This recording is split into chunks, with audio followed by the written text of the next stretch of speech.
Good morning, humanoids and floofs. Welcome to Flight 708 to Ho Chi Minh City, also known as Saigon, Vietnam. Good to have you on board. I hope you have brought your own beverages, snacks, seatbelts, and life jackets. God forbid you don't have a life jacket with you. Doing the final checks before takeoff. It's a pleasant 6 degrees Celsius on Monday morning. Off to work we go. Hi ho, hi ho. Why are you doing this? My favourite keep cup that I got in Singapore, and I swear to God it's been the best keep cup ever, has decided to start leaking as well as all the other ones I own. Why?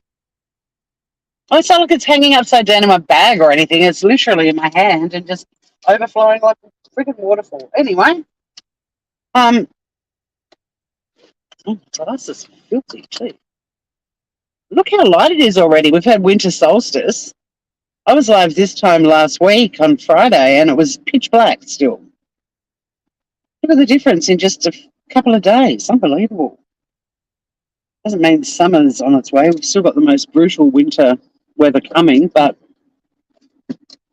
let's hit the road.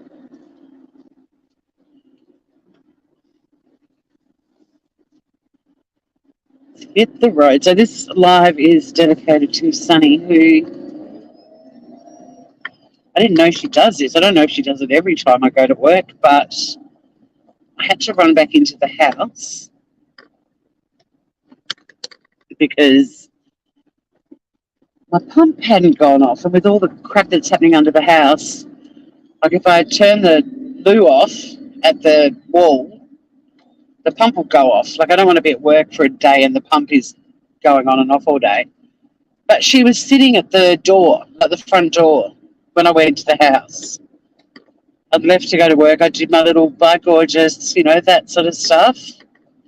But when I opened the door, she was sitting right near the door on the inside of the house with this forlorn look on her face. It just broke my heart. I hope she doesn't do that every time I go to work. Sometimes I'm sure she's like sound asleep or pretty close to being passed out. But just opening the door and seeing this little foot-high fluff ball with this sad look on her face, which she does have resting bitch face. I mean, it might have just been her normal face, but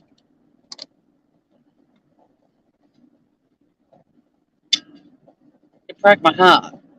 And then because I come back into the house, she's like, "You're back, let's play." And I'm like, "Yeah, no, I'm not back for long.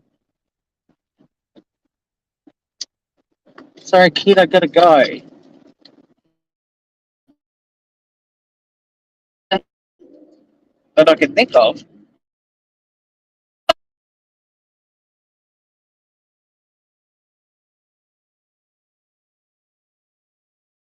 Side of the door, look on their face. Don't leave me. The animals are better than people. One of my close friends and neighbours, one of her beautiful puskins died this week, and I only found out yesterday, and she sort of went into a little bubble of safety and off a died. And it's one of the animals that I fed when she was away, and he's such a little dude. And it's pretty sad news because he's such a gorgeous boy. But I had some really beautiful memories of him. Like I had to give him medicine when I pet sat for her, or like when I was feeding the floofs. And I'd take little videos and photos and send them to her each day. And one time, Chop didn't let me give him his tablet, and he took off. I didn't think he had it in him, but he was fast. So I did a little video with like the Mission Impossible soundtrack under it, theme song under it. Ding, ding, ding, ding, ding, ding, diddly, diddly. I don't know if anyone's going to. I mean, a couple of people have popped in and then disappeared.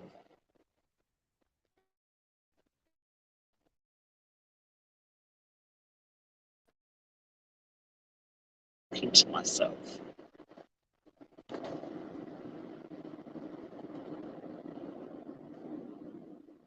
There's that side of madness talking to yourself, but I actually, it's how I keep myself in check. I'm like, Tori, you fucking idiot.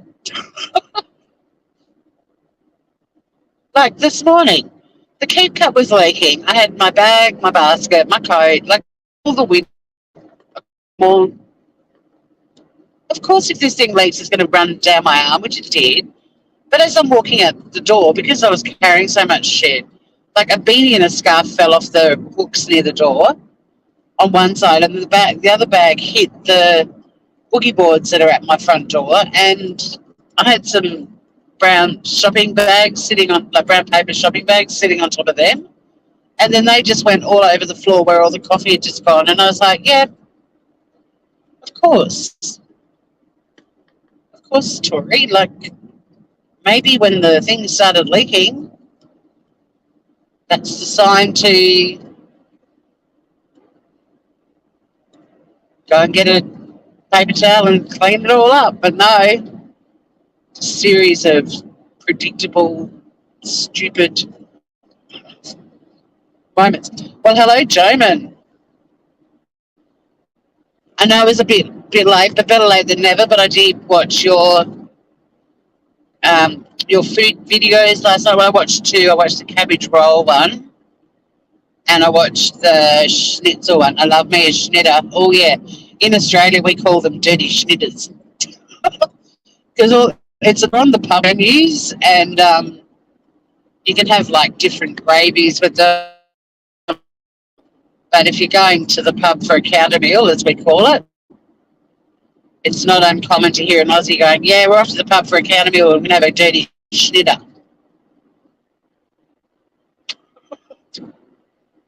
But yours didn't look dirty. I mean, the ones that we eat at the pubs aren't dirty either. I don't know. I think it's good hangover food. That's where it got the dirty schnitter reputation. Okay, you've got an overloaded browser. It's a worry. Can't be having that.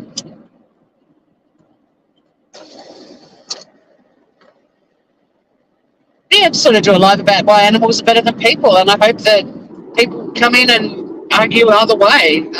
But animals can do the simplest of things that just gets you right in the feels, just touches your heart. And I'm not saying people don't too. They do.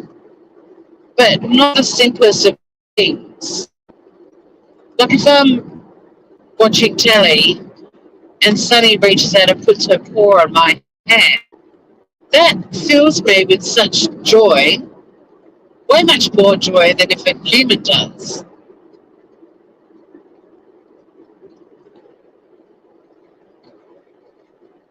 Because she doesn't have to do cute little things like that, Like, if you're in a relationship, holding hands with your partner is a thing. And I don't always like having my hand held. I find if you're walking through a busy city with your partner and they insist on holding your hand, I just feel like we're inconveniencing everyone around us. I'm happy to just get on with, walking and getting to wherever the fuck we're going. Because I've been stuck behind gazillions of hand-holding couples and it's really hard to get around them on a narrow footpath. And I mean, I know you go, oh, isn't it lovely? They love each other. And then you're like, get the fuck out of my way. But if a little floofy puts their little paw out and just puts it on your hand or your leg or your face. Oh my God, the other morning, Sunny, when was it? I think it was yesterday morning, so Sunday morning. Like Sunny likes her breakfast. I wake up at 5:30 every morning. And she loves her breakfast at 5. Like she'll she'll tolerate waiting till 5:30, but beyond that, it's like, nah, nah. Fair crack of the whip. Get up. So we have like, so I call it sleep in Sunday, which I go to a gym class at 8, so it's not, we're not sleeping until like midday. So I'll get up and feed her breakfast, and I'll make myself my little herbal tea thing that I make that I love. I'm addicted to it. I need to buy more seeds, actually. And then I go back to bed. But yesterday morning was quite cold. And I've got a really good heating system that I can turn on from my phone. And I decided that I wanted to warm my house up just a tiny bit before I got out of bed so I didn't get friggin' frostbite on my toes. And I'm talking, it takes like 5, maybe 10 minutes max to heat up my bedroom. My bedroom's not tiny, but it's not huge either, but this heating is just so damn good. And my insulation and everything else. But so it was like 5:40, I reckon. And she reversed her bum into my face on the bed. And then she started hitting me on the face with her tail. It worked. I don't want a cat's bum in my face, waking up, thank you very much. But fuck, it's funny. Like, I wake up laughing every day because of this little fluff ball, which is why my heart's breaking for my friend, because whenever a friend loses a pet, it just knowing how painful that experience is, like, it just breaks your heart knowing someone you love is going through that, and an animal that you loved is gone, and an animal that they absolutely adored and looked after so beautifully. And I'm glad I got to know him, though. He was a little dude. You're lightning fast now. Go, Jamin. We're not lightning fast this morning. There's very predictable Monday morning. Everyone leaves a tiny bit later on Mondays from where I live, I reckon. Like, if I'm on the road by 7, I usually have a pretty good run, but lately I'm leaving at like 5 past, 10 past. Totally different trip in.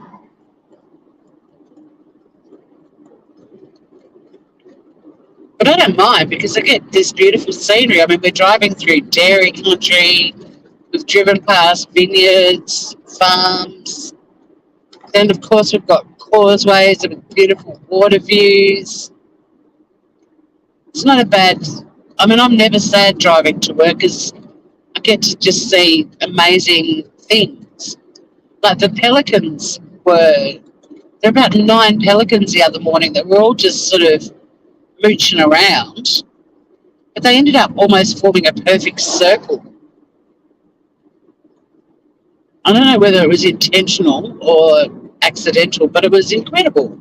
It was like a real life Swan Lake, but with pelicans.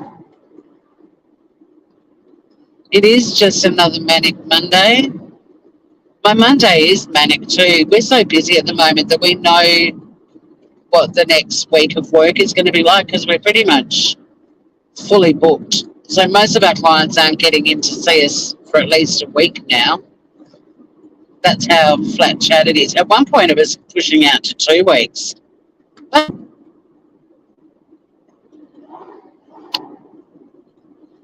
that's the nature of the work that we do. We don't charge our clients, and sometimes people do unfortunately just have to speak to a lawyer they might end up having to pay. It's just the way it is. We can only see so many clients in a day, and there's only really 2 of us. Although Melinda's going to be doing a lot of client work too because it's just getting so feral. She's got like a huge job already without having that responsibility as well. So she pitches in when she can, but we've been getting a few people getting really snarky going, well, I need legal advice. It's like, well, we're not the only lawyers in the state who can give you the advice. It's just we're the only free ones. But We're the only service of this kind in the country. If they were in another state, they wouldn't be getting free legal advice. They might get a tiny bit, but like from legal, not. I mean, legal aid here doesn't do the area of law that we do. They refer their clients to us, but there might be some community legal centres that can help people out a little bit. But oh, I know it's the Bangles. I know that song very well. My favourite Bangles song is "Hazy Shade of Winter," which isn't actually their song. It was a cover, but their cover was great. I first heard that song in the movie Less Than Zero, which is also when I fell in love with Robert Downey Jr.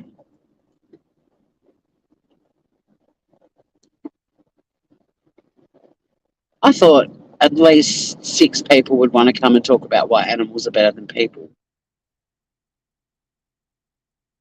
Not that I'm complaining, Jamin, it's just cool hanging out with you, but I thought that some animal lovers would be rolling in going, yeah, too right. Because I actually think they are. Not that there isn't good people on the planet, or there aren't good people on the planet, but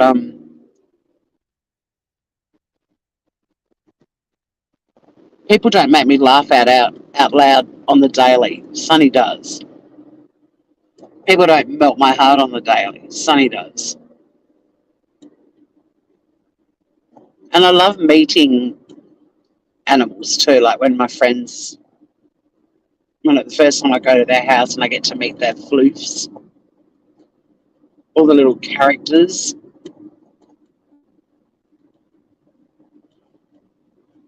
And I despise people who hurt animals so much. I wish penalties for animal abuse were as severe as they are for humans, if not worse, like stricter, harsher, because it just sickens me. It's gorgeous little personalities that don't have a voice, and some of the things that people subject them to is just so fucking horrifying. We're going over Scout's favourite causeway. Look at the colours. Ah, got the coffee on, Kylie. Good to see you, cuz. Don't get technical, Jamin. It's Monday morning, dude. So I'm doing the best I can.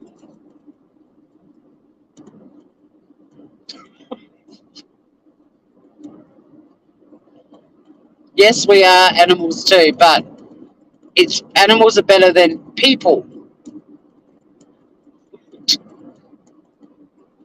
When we're peopling, when we're being Karens and assholes.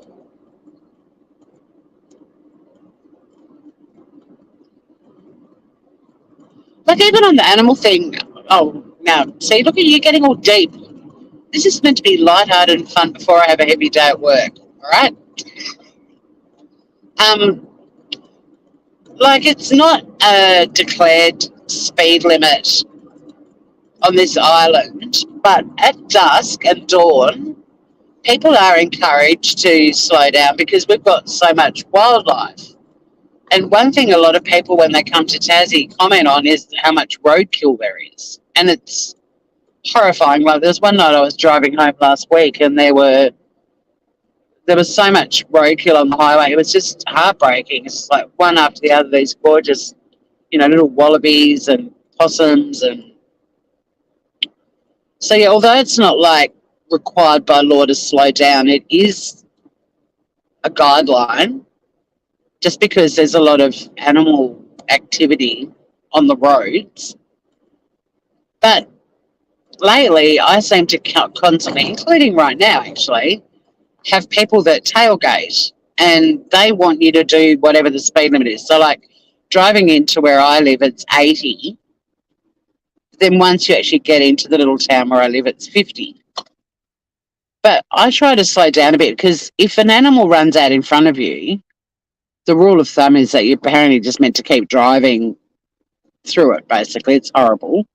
But I instinctively always brake, which is not what you should do. I don't slam the brakes on, but I try to slow down and hopefully let the little critter get off the road or cross the road or whatever it's doing. But when you've got someone tailgating you, you can't do that. And they're up your bum, pushing you to go the speed limit or faster.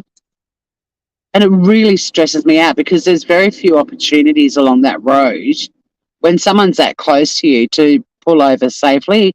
There's not many spots where you can pull over. I mean, there's a few driveways of houses and there's a couple of streets that you can turn into. But again, with them right up your bum, half the time they're just so busy trying to make you speed that they don't notice that you're indicating. But it's so stressful because, yeah, it'll just take a little possum or something to run out in front of your car. And then there's going to be a pretty bad chain of events when you've got someone right up behind you.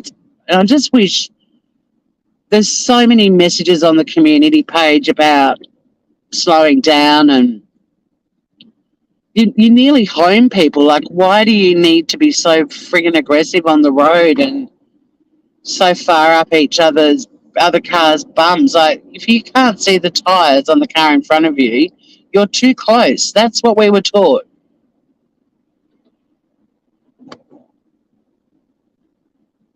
Who's Boof? We called him Boof. Taxonomic bully. My car is Biff. It's close to Boof. Boof is in Buffhead.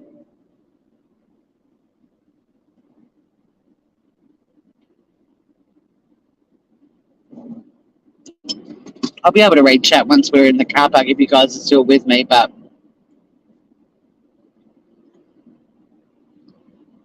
yeah, so there's, we've got all these alerts in the community page saying, slow down because of wildlife, it's safer, and they've got like statistics of how many really bad car accidents have occurred because of people being too close and somebody trying to slow down some wildlife, and it doesn't get through to the people that do that.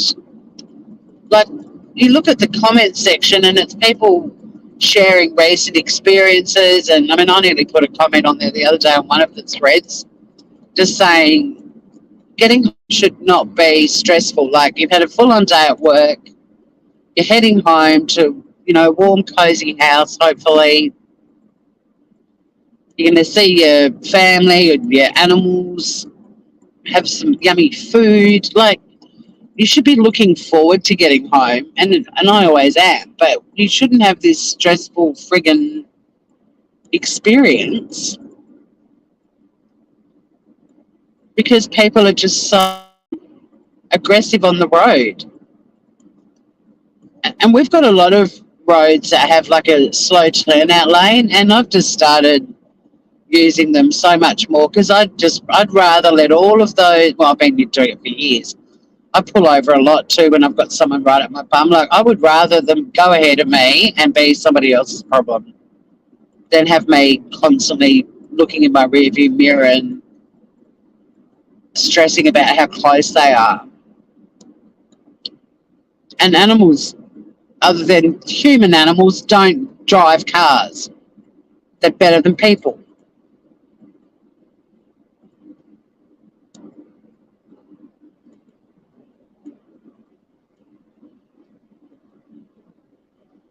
I just hate that the person behind me, I'm going to let them pass me too because they are super aggressive.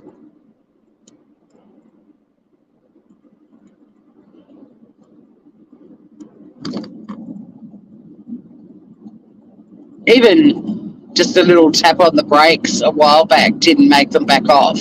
Yeah, go. Arrogant prick.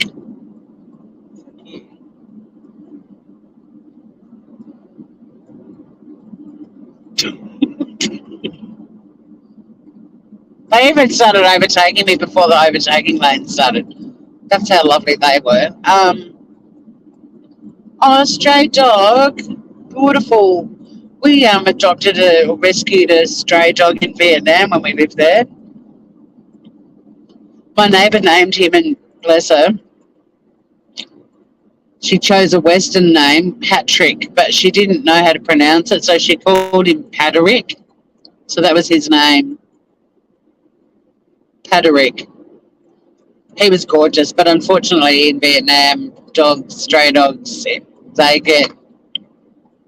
Let's not go down that road. That's too grim for a Monday morning. Oh, covered in ticks, poor little thing. I'm so glad you stumbled across Bush.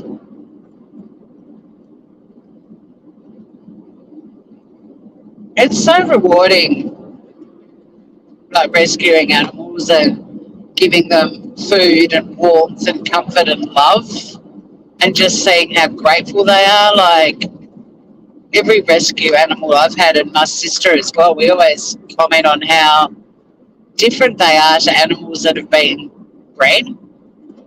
Um, Not that, if people are into purebreds and whatever, that's your call. Although I hate puppy mills, but there's just this element of gratitude you get from rescued animals. I imagine you know what I'm talking about, Kylie, with Bush.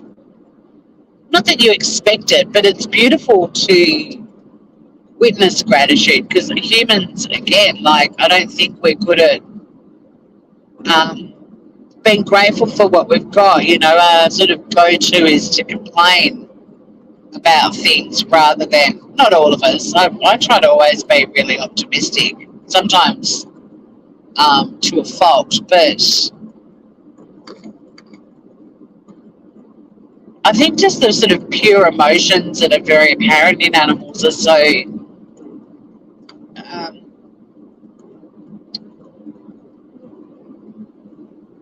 such a huge reason why I love animals so much. Like I learn from animals all the time. I don't learn from humans all the time. Oh, well, sorry, I'll reword that. I learn really good things from animals. I sometimes learn really interesting things from humans and good things, but I also learn horrible things or witness horrible things.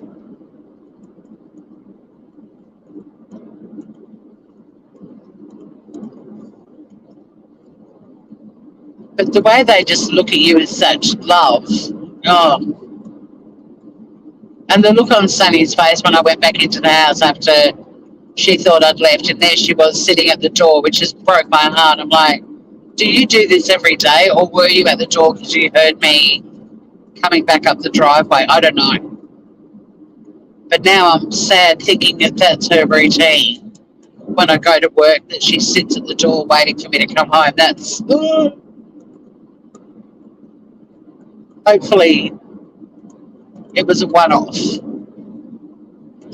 Because I've watched lots of videos on like TikTok and Instagram and YouTube where people set up a little camera, and so many animals do go and sit by the door and wait. Sunny loves her ottoman too much. I know that she wouldn't wait at the door for the whole day. She'd be like, even though I've got a gorgeous wool hall rug, she'd be like, nah, I'm getting back on my ottoman, man. But the little look on her face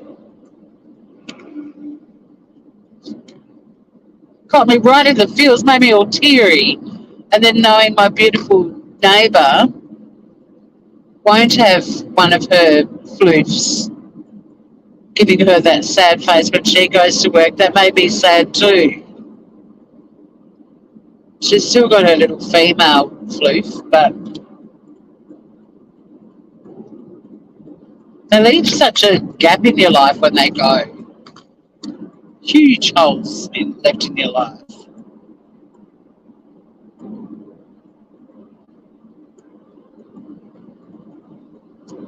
But I wouldn't have it any other way. As hard as it is to lose them, the company and the fun and everything else that comes with owning animals,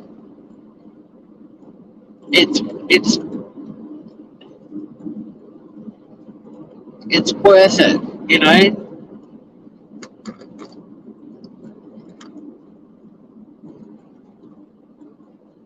Sorry I can't read chat, guys. It's too busy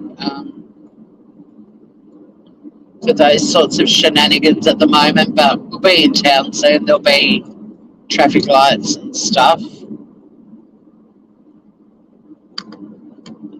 I know you guys are awesome and you just all chat amongst yourselves anyway.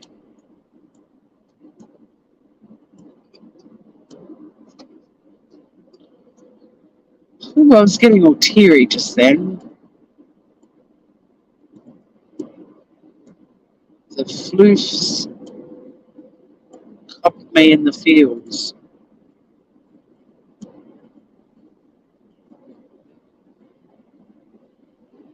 Little boof. One of my friends has got 2 miniature goats, and one of his miniature goats is called Buffhead. Just so mean. Well, no. I mean, I've known a few buffs in my day, human and animal, or if you want to be German, all animal. But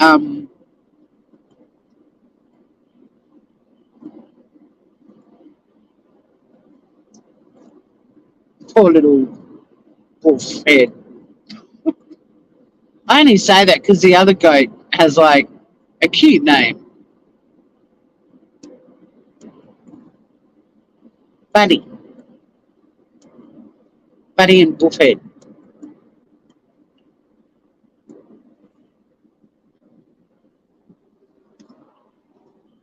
They're fabulous animals. Baby miniature goats. I mean, I love all goats. I'm a Capricorn. I have to. It's my tribe. But miniature goats, my God, they are so funny. They take themselves off to their little pen at like 3 o'clock in the afternoon and go to bed. That's what time they go to bed. And they pretty much will stay in there till the morning. Unbelievable. I mean, mind you, once they're awake in the morning, they are absolute fruit bats in the yard, jumping on things and jumping on each other and jumping on people and performing all kinds of crazy stunts. But once they're done, 3 p.m., they take themselves off to bed and you don't see them again till the morning. Animals are better to eat than people. I believe so, yes. Those who have eaten human flesh and talked about the taste of it, it doesn't sound great. I'm not surprised either.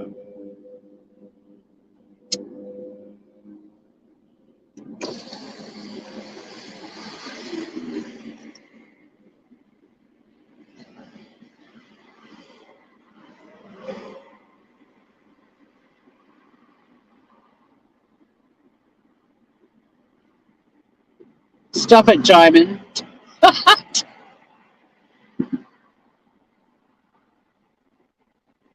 I should have put floofs, right?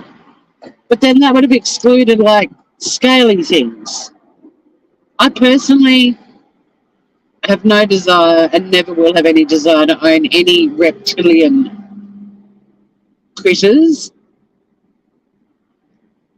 nor will I do the fish tank scenario. But I mean, I've kind of excluded. Oh, look, stop! Don't be philosophical. I'm not all emotional about my neighbour's cat dying, and I needed a warm fuzzy drive in. Get me up. I can't. Because now I'm going, okay, I should have put animals except for humans, reptiles, birds, insects, creatures of the sea,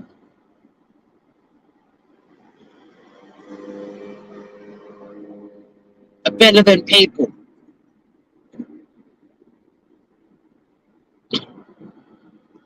Plants, rocks, water, clouds. I mean, there's not enough characters in my headline to cover all bases. Like, I'll give you an example of where I think people suck. Just one of gazillions. But Mel the other night when we were talking about the submersible, and that story brought out the yucking people, the really yucking people. But she mentioned the Russian tourist who got eaten by a shark in Egypt a couple of weeks ago. And I didn't watch it that night or read or anything about it because I'd been kept awake thinking the people in the submersible were just basically stuck there waiting for the oxygen to run out to die. Like it just haunted me. So I needed a graphic story-free night. But I read an article about Vladimir Popov's unfortunate demise, which was also filmed by people who probably at the start didn't know what the fuck was going on. But in the article, they caught the shark that killed him and they beat the shark to death. They beat it to death.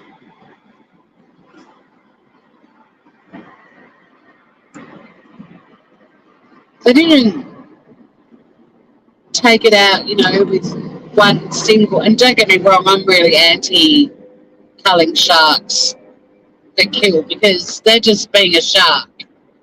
They're just doing shark stuff. They're not murderers.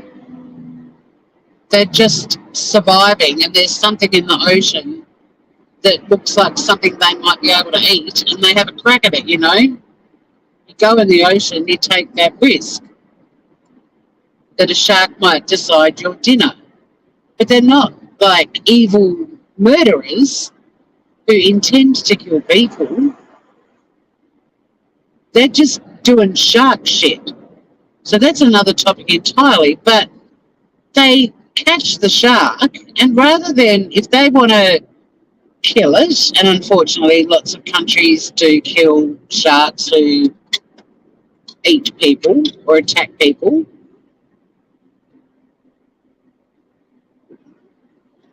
do it humanely and quickly. Don't beat a shark to death. I'm sorry, but that particular beach, it's a known beach where there's sharks.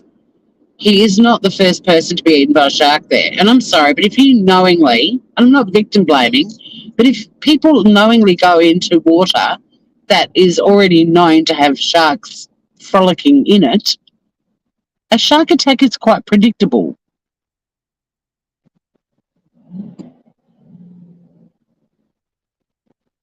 Vultures? Are we talking, I can only see part of your comment, are we talking like the death vultures on YouTube or actual vultures? Because actual vultures are incredible. I've never seen one until I went to Mongolia. I can't believe how big they are. Like they were as tall as like a 6 or 7-year-old kid. Absolutely gigantic.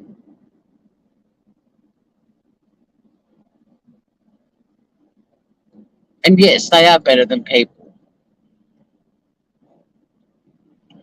in my humble opinion. Did somebody mention cockroaches? Are cockroaches better than people? Yeah. Cockroaches just do what... I mean, don't get me wrong. Cockroaches are on the scale of, gorgeous and fluffy and lovable to weird and sort of odd and gross. Cockroaches are at the weird, odd and gross end of the scale. There's no denying that.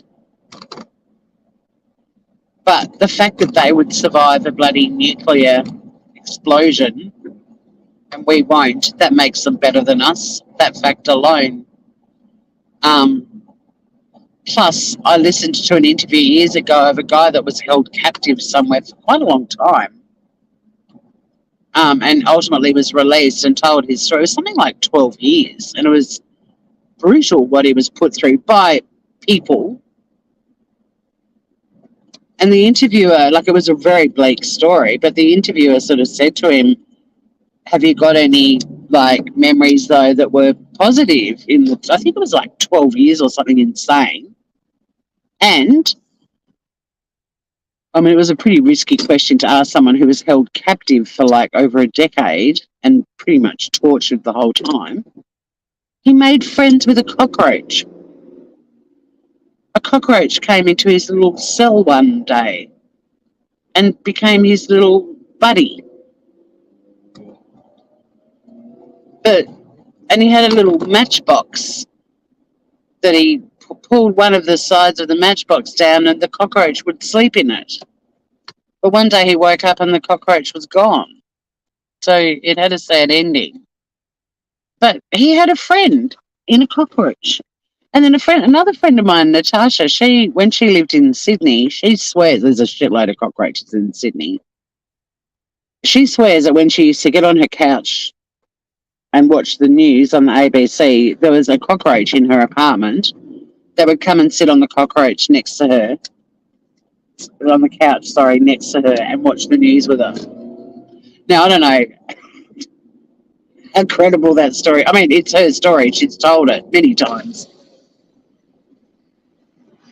But she swears it was the same, like, for some reason, there was one little cockroach that would come and get up on the couch and basically sit on the couch and watch the news with her.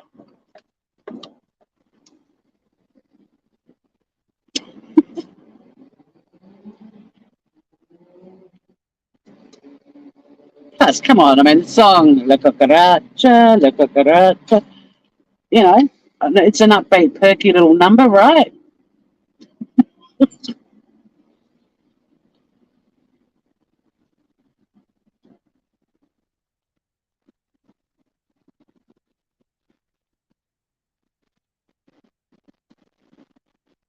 But yeah, beating a shark to death for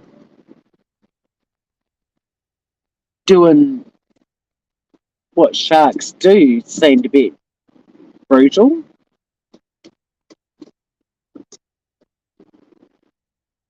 Like beating a shark, imagine how long it would have taken to kill it. But they made that little shark suffer. All right, so let's see what chat's up to.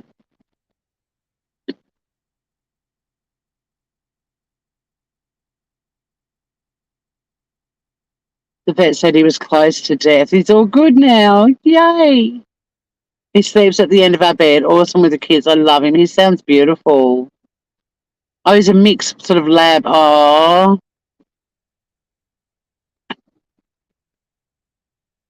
Invertebrates. Look, I even think that there are plenty of worms on the planet that are better than people. You have pet snakes and fish. Yeah, people that are into them, like, I mean, the reason I don't have fish is I don't, well, I mean, I don't know, I did think about fish when I was thinking about getting an animal when I got biscuit as a possibility. But I don't really have anywhere to put a tank. That was one of the reasons I didn't think about getting fish, but also, I don't know, I kind of look at them. I'm looking at the water, the oceans anyway. I was chatting to someone the other day and I was like, oh my God, I'm just standing out on my deck and there's a couple of whales just frolicking down at the beach as they do. That's pretty awesome. I've got a video on this channel of me down on the beach walking alongside some whales. I mean, they're in the water. They're not walking on the beach with me. But yeah, ran down and just walked at the same speed that they were swimming and took a video. It's pretty cool. Oh, are snakes, cockroaches, and vultures better than people, or are they people too? Kylie, you're not too keen on the cockroach. Yeah, they're kind of gross, but as a lawyer, isn't murder a legal term only applied to people because animals are better than people? Absolutely, that was my point. Because These people in Egypt were like, we killed the shark that murdered Vladimir Popov. No, shark was just hungry.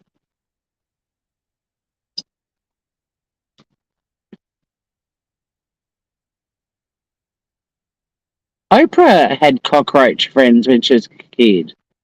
Fish do taste better than people. Well, I don't know what people taste like, but I'm pretty confident. So is Kylie. I think we're all in agreement there.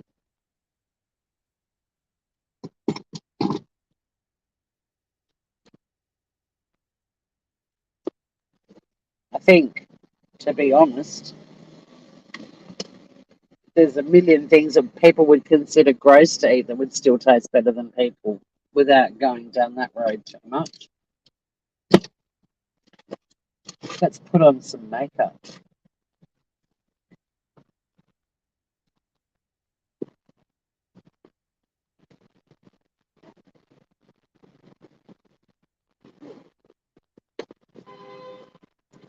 I listened to a podcast this morning while I was getting ready and pottering around as I do. It was really awful. It was a um, girl who was murdered in Canada called Lisa Marie Young. And look, I love Case File, but I'm so upset when I know while I'm listening to it that it's an unsolved murder. Like, I don't watch unsolved mystery type shows because I want the explanation or the solution or the outcome. I don't. A lot of people are into those sorts of TV shows and stuff, but for me, I'm just like, mm-mm. Or if Case File in my playlist, if the next one comes along and I know that it's an unsolved murder, I generally don't listen because I want to hear that, someone got caught and held accountable and whatever. But this one really resonated with me because it was obvious pretty early on that it was one of those ones where everyone kind of knew who did it, and because of the sort of shady characters that are allegedly responsible, they're kind of untouchable in a way because nobody wants to speak up and end up being the next person in their sights, so to speak.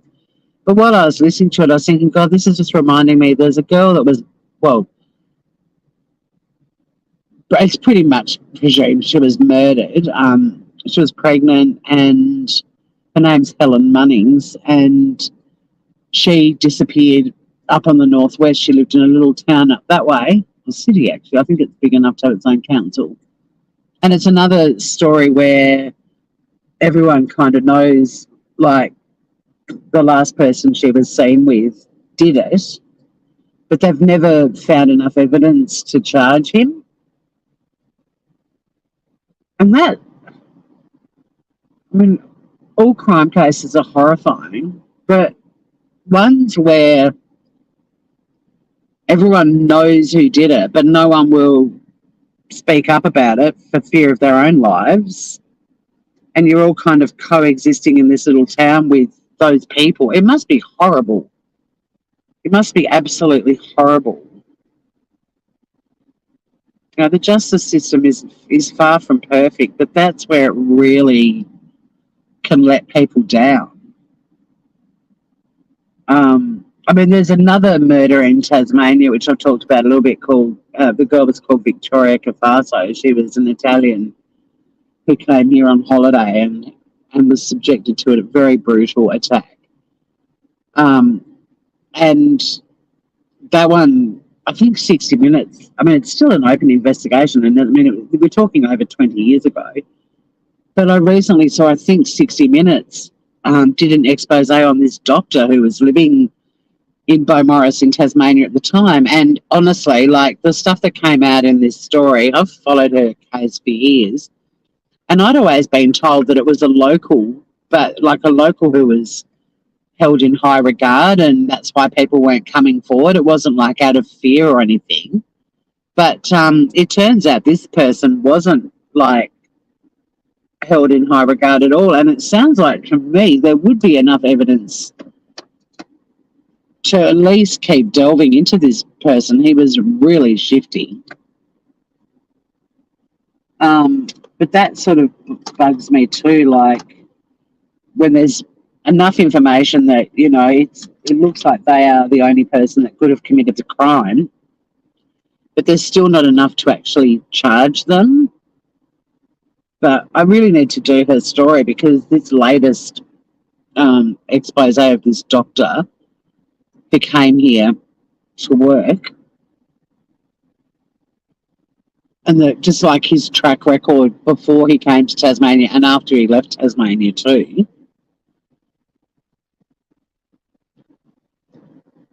But there's no sign of an arrest or anything, so... Oops. Dropping things. I'm going to put some powder on. I can check my chat again.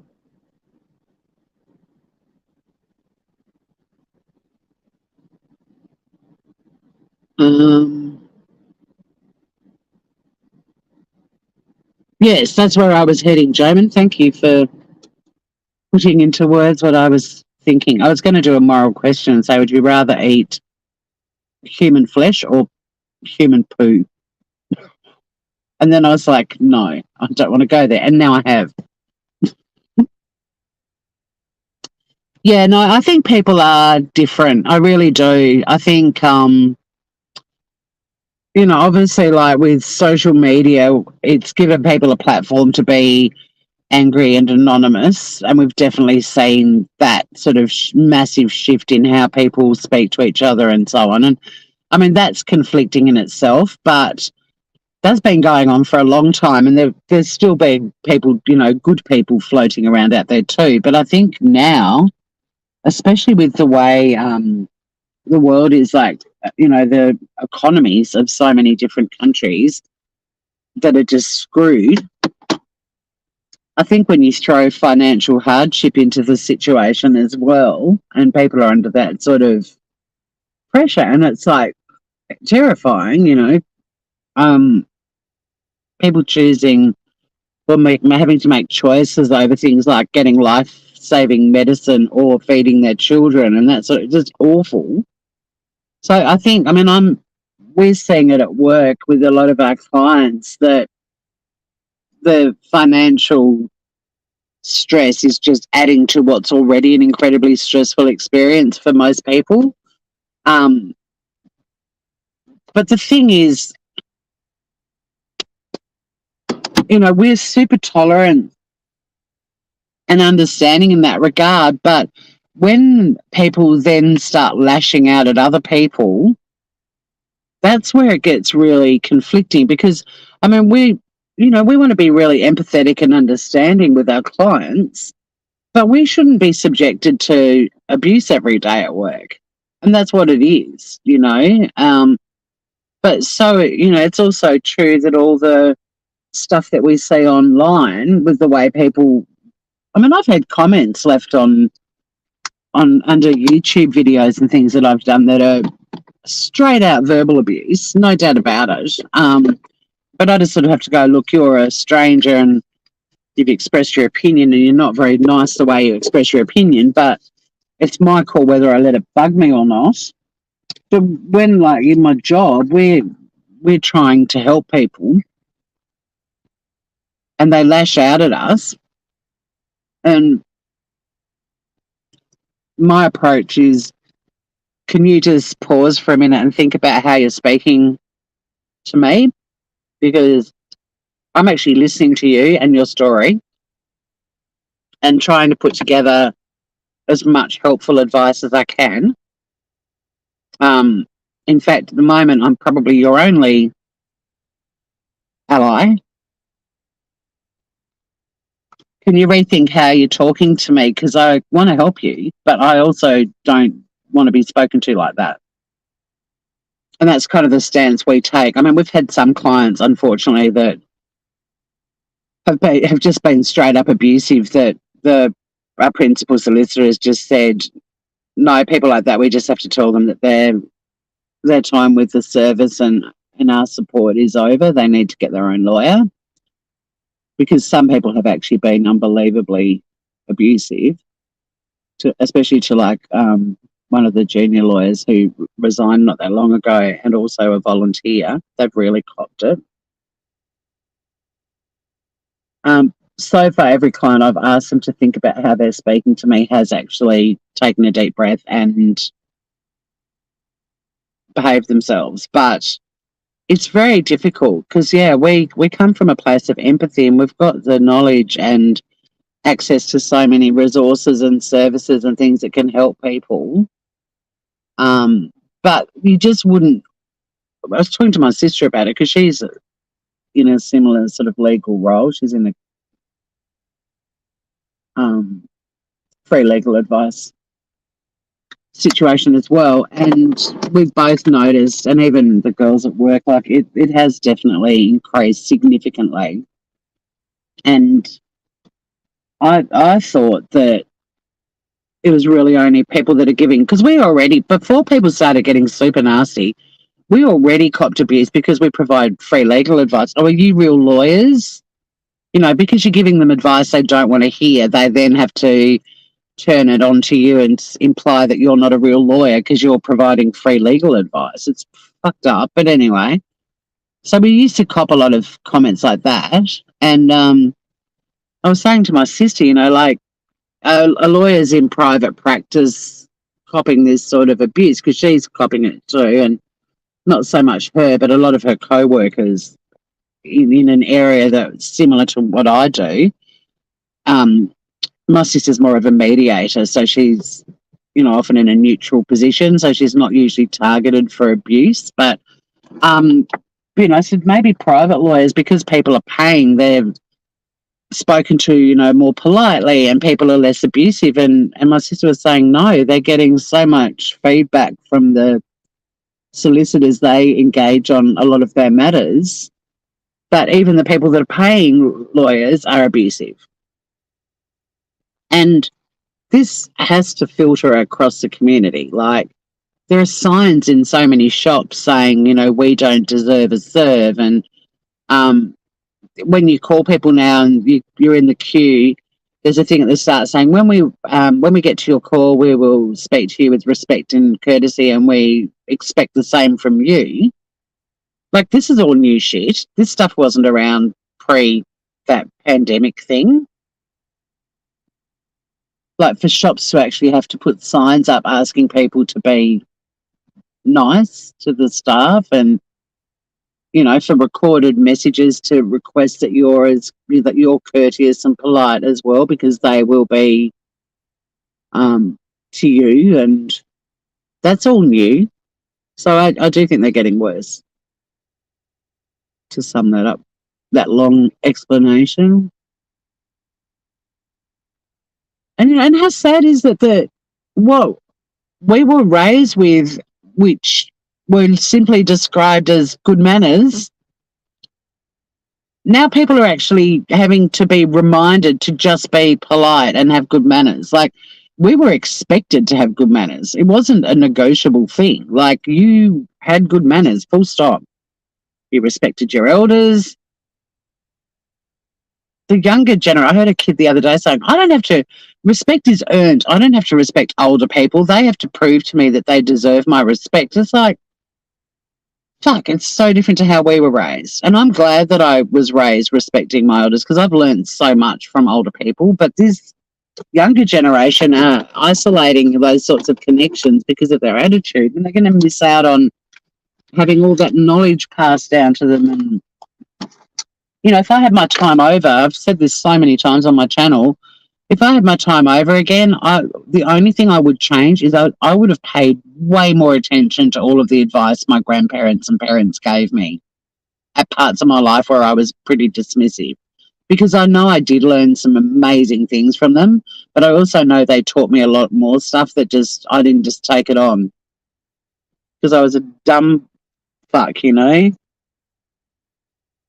And after a while, you get this sort of that age, and you're like, yeah, whatever. If I had my time over again, that's what I would do. I would go back and I'd pay attention to the advice that I was given from people who had my best interests at heart and had good life lessons that they wanted to pass on. I mean, that's That's how ancient cultures flourished, was from the older generations teaching the younger generations basically how to survive and be good people, in my view. Unless you were just a pack of barbarians, in which case those kids were taught to be bruisers, right? We are old. Older people always complained on the younger, like I just did. I mean, look, I've learned shitloads from people way younger than me too. I love the innocence of kids. I've learned so much from listening to kids, little kids. But I've never encountered. This is the first time in my life I've encountered a generation of people in their 20s, late teens, 20s, maybe even into their 30s that are so ageist. It is just so vocal about how fucking horrible older people are. I mean, I got pushed out of the way at a music festival when I was 40.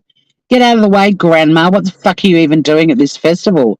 And I think I've told this story, and I grabbed this guy by his t-shirt, and I was like, this festival's older than you. Like, it's my generation that came to this festival every year, and it's still here because of us. And a music festival is about a tribe. Like, age is irrelevant. We're all here for one reason. We love live music. So maybe tell your drunk buddies to chill out a bit and just enjoy it with everyone. But I was like 40. I wasn't ancient. Get out of the way, granny. Yeah, I think they are unhappy. I mean, and they are, like we were saying, they're going through a lot of additional stresses and so on. And that goes back to the gratitude thing. Like, it's incredible how different my life became. And I don't want to sound like a woo-woo, like hippie, but my little gratitude, it's not even a journal. I have a diary that has lots of things you can fill in each day, and there's a spot for 3 things you're grateful for.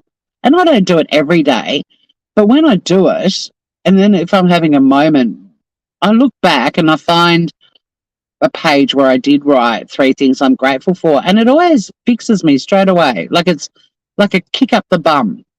It's like, okay, right now this feels like the worst thing that could be happening to you. But then you go back and look at the things you're grateful for, and they're always, even in their most simplest form, they're always things that you value so much more than whatever the predicament is you're dealing with. Because the predicament you're dealing with, like say with my house, and I still don't know if it's going to be covered or not with the insurer, I can't stress about it or get upset about it because it's not my decision. It's out of my hands. Something like this 5 years ago or 10 years ago, I would have been worried sick for weeks on end about it. But I'm so fucking chill about it because it's not a decision that I've got any control over. And until they make a decision, as long as I don't fall through my bathroom floor stark naked in the middle of winter down into my carport when people are walking by my house, I'm fine. That's the only thing that could go wrong, and I've been told it's going to take months before the boards get to the point they're water damaged enough that would happen. So maybe, a year or more. The ancient Greeks complained on, well, yeah, and, we grew up with sayings like life is wasted on the young. Like, those sorts of comments were around. But now that I'm older, I look back and I agree with it. Like, there were so many days that I spent in bed hungover and just wasted a whole day. But now, the thought of wasting a day just does my head in. But don't get me wrong, if you choose to do a day of doing nothing because you need that time out and you need to be gentle with yourself, that's not a waste. But just like being in bed because you got shit-faced the day before, that to me, and some of the things that I did and said that, I knew better but chose not to, and the outcome was predictable and the outcome happened, and then I had to deal with the fallout even though I knew before I did it. That's dumb young shit for sure. Definitely see a lot of it on social media, but I think it's happening everywhere now. Like, even the amount of aggressive driving's increased. So people are just hyper tense now.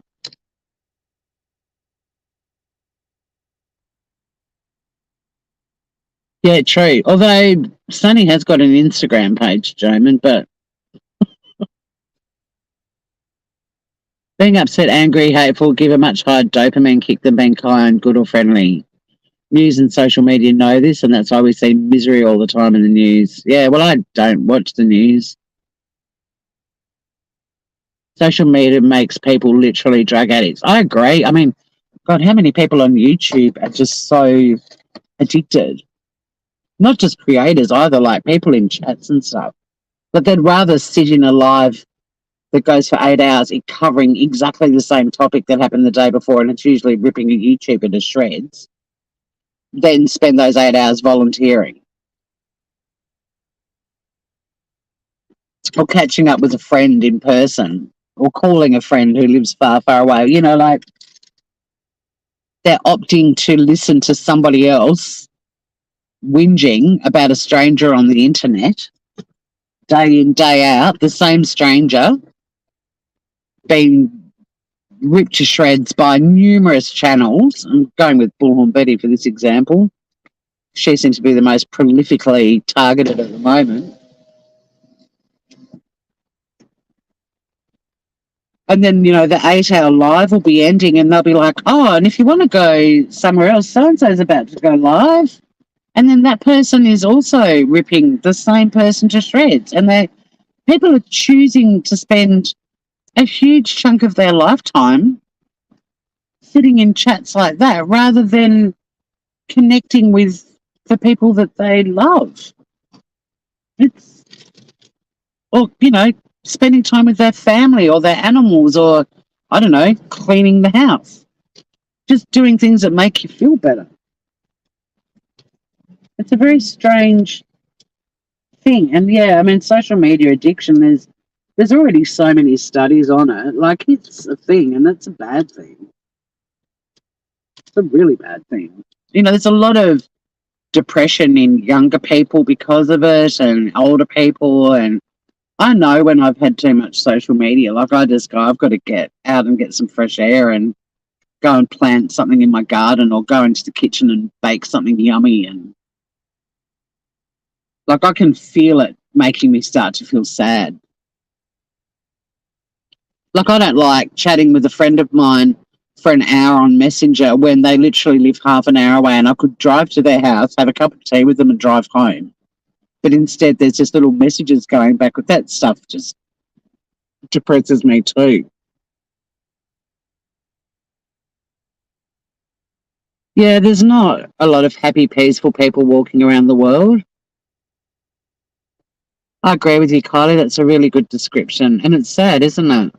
And that's why I think this sort of gratitude concept is good because it just reels you back in, even if you're just grateful that you're wearing a jumper that's keeping you warm, you know, like just to sort of shift your focus and also to filter your life a bit more, like what you access. You know, if you find watching the news depressing, then stop watching it because it is depressing. Like Joman said, it's strategically geared that way. You know, I mean, in the last 2 decades, breaking news on a mainland commercial TV show that we used to have to watch when I was doing breakfast radio just to see what the major news stories for the day were, they always had breaking news and it was about a fatal car accident. Like, how the fuck is that breaking news? Like, if you want to put a traffic thing out there and say there's been an accident and traffic should go a different way, but to have like a shot of the smashed up cars and the helicopter overhead, and why? And why is it breaking news? Someone's just lost somebody they love. You know, give them a chance to process that. Why is that fodder for the public? If we tell kids the planet is doomed due to humans are bad, maybe that has something to do with it. Yeah, and I understand all of the pressures that are on younger people for sure. I listen to my the young folk in my life. I have a lot of godchildren and I have gorgeous nieces and nephews, and I listen to their concerns. And even like Odin the other day staying down with me, Odin talking about all of the pressures they're under. Like it's pretty full on.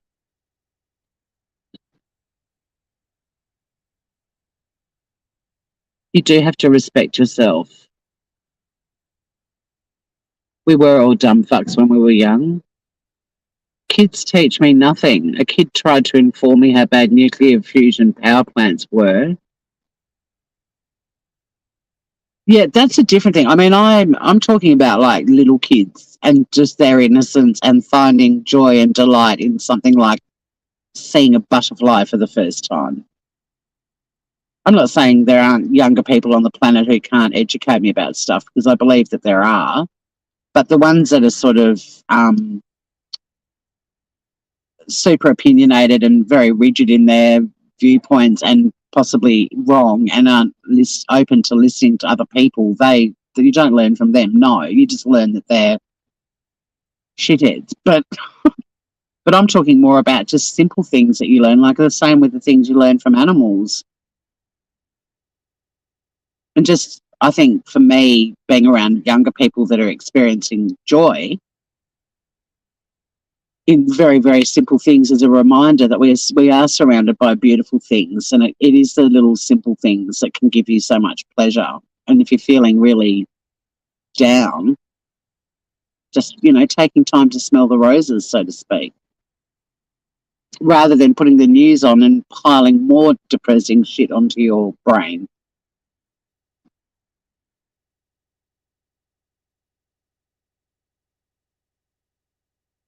Yeah, I always admire people's confidence, even when they're full of shit. I can find a few reasons why people in Australia feel a bit depressed but don't want to get political. Small kids even know less. Well, and isn't that bliss? Is that not the definition of bliss? I mean, not just regarding nuclear power plants, but sometimes, ignorance is bliss. As we get older, we learn more and we're exposed to more, and there's that time, and that's where animals are cute. Like, if they're healthy and happy and safe, they're joyful.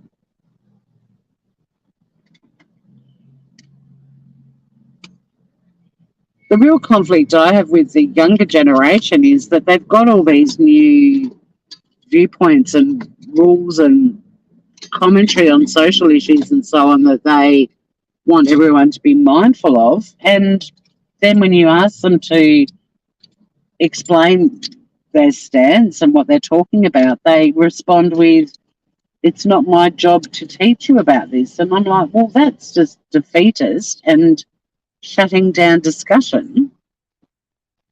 If you're really passionate about this and you want the older generations to respect your stance on topics that we didn't even have to contemplate at your age, I'm open to it, but you need to actually talk about it. Don't get fired up and accuse older people of acts of violence because of words that came out of their mouth that didn't match what you wanted them to say, but you're not prepared to tell them that's how you'd like to be addressed, for example. Like, I find that so defeatist. You can't be...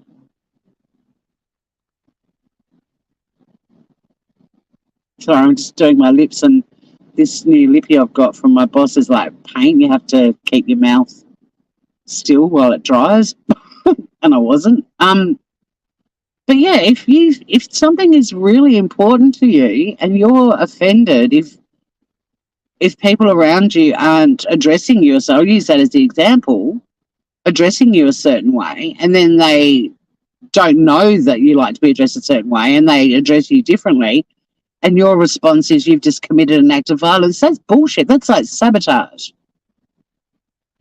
I'm open to hearing why it's important to you. And when I hear why it's important to you, I will understand why it's important to you. And I'm not going to be an arrogant fucker and go, well, I don't give a shit. If it really matters to somebody, I'll hear them out and I'll go out of my way to respect that. And if I fuck up a couple of times, it's because I'm adjusting, because this is a new thing that I've never dealt with before in my life.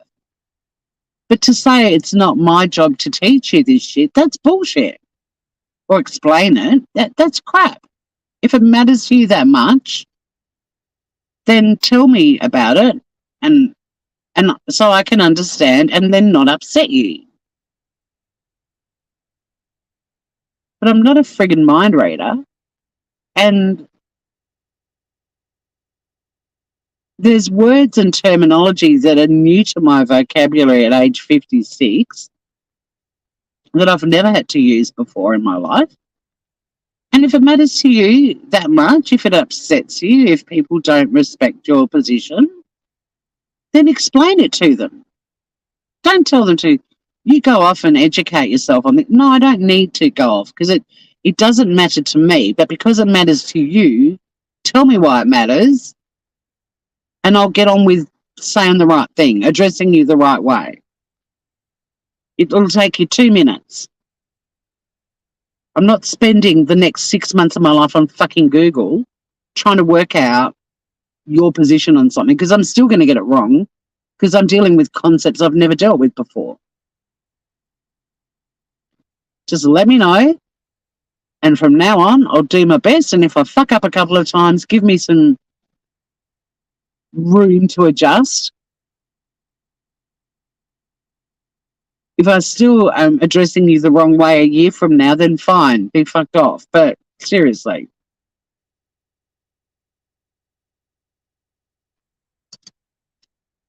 The way we evolve as humans is that we learn shit. So if it matters to you that much, teach me. So I don't offend you repeatedly. For fuck's sake. And it gets to the point that you just go, well, this is too hard. This is why people think you're all numpties, because you're telling us all that this stuff is super important, but you're not explaining what it is that's super important to you. We're all going to put our foot in it. We're all going to say the wrong thing. Like, unless you can read minds, you're setting everyone up for failure. And then when they fail, you're going to accuse them of acts of violence? Get fucked.